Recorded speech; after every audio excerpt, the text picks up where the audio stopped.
Hey, I'm going to show you how to make AI profile pictures like you might have seen on Twitter. So there are a few of these tools out there that do this. And to be honest, it's probably better and easier just to use those tools, especially if you don't have access to a GPU. But, I think there's a lot you can do in terms of flexibility once you understand this format and like how it works. We're using DreamBooth. DreamBooth is a way to fine tune the Stable Diffusion library to train it on your own images. So you could train it on a specific style, or you could train it on pictures of yourself, like I have. The main thing to note here, I'm just going to connect, is when you connect, you want to view your resources and change runtime type. And you need to make sure that you're running with a GPU. So the reason why you need this is you're running Stable Diffusion and also training the model, and that is resource intensive. So I'm not actually going to run this. I've run it previously just because it takes quite a long time, but you'll have access to this code to be able to run it in a couple hours yourself. So we're just, first thing, just downloading the install requirements. So that's pretty quick. And then you need a Hugging Face token. So this one is mine. I'm going to delete this afterwards just so you guys can't access. But in order to get it, you just go into Hugging Face. This is the original Stable Diffusion, like 1.5 version. And then I'm just going to go to settings. I think first you have to accept this model card, which I've already done, so it's not showing up for me. But if you go to access tokens, and then you can create a new access token here. So that's where you would run this. And then if you want to invalidate and refresh, you can do that here as well. And then this token will stop working. So that's fine because I'm not running this. The model name that you're using is Stable Diffusion 1.5, and then you have like an output directory which is going to store this locally. There's just enough RAM and storage in the computer that Google Colab gives you to store all this, but it's kind of getting to the limits.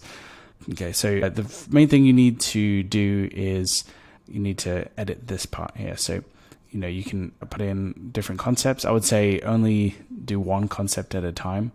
And then like generate the image and then cut out that part, because when you try and combine multiple concepts, it tends not to work very well and takes a really long time for training. So here we go. What we're doing is the instance prompt is photo of a UKJ person.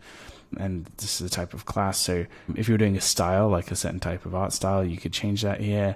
And then the reason why we use UKJ or ZWX is because that's like pretty far away from an actual word, right? It's not a real word, so it won't get confused. And there's different types of classes. So like this is product, person, or you could have style. All right, so that's just going to run. When you run that, it will do the JSON dump here to kind of use this concept list when it's training. And now what you can do is upload the actual images. And what I've done, I just went on my Facebook account and downloaded 30, I think it was 30, is actually only 20 images of myself, just screenshotted them. And then I uploaded them. I would say typically you need at least 10, otherwise it doesn't work very well. 20 is fine, 30 is great. The more you upload, the longer it takes, obviously, but about 20 was fine. The main thing to make sure is that the images are all like very similar, or not very similar. So you want to make sure that the images like have some diversity. Some full body, some close up. Some of you laughing, some of you wearing a hat, wearing different clothes in different locations. I think that tends to improve the diversity, because then it can kind of see the common threads of like what makes you when it kind of trains. This is the actual training code here, so nothing to change other than the sample prompt. So what I wanted to do is I wanted to make an illustration of myself in the style of Spider-Man Into the Spider-Verse. I generated this prompt. I would say like this is really good to combine fine-tuning with prompting.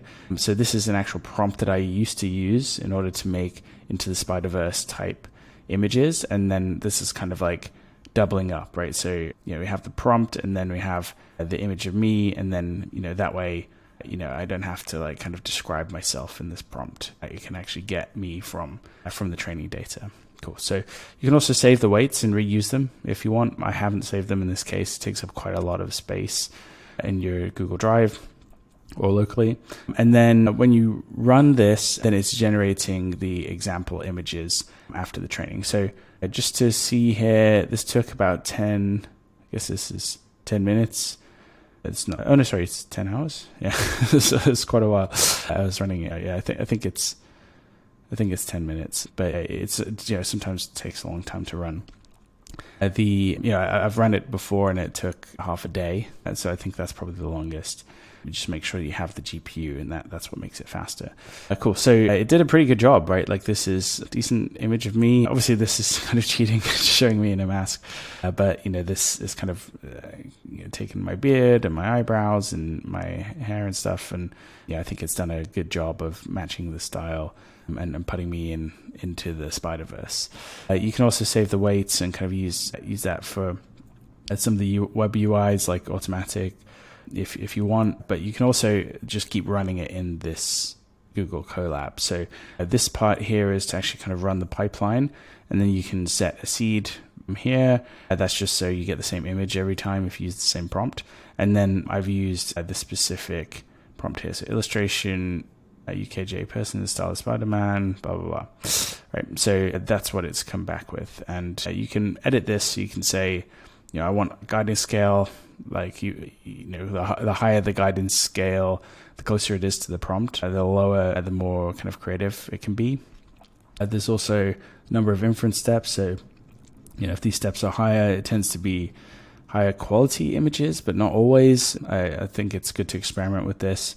And then number of samples as well. So I've generated 4 images here, and you can see it's done a pretty cool job here. Cool. So that's how this works.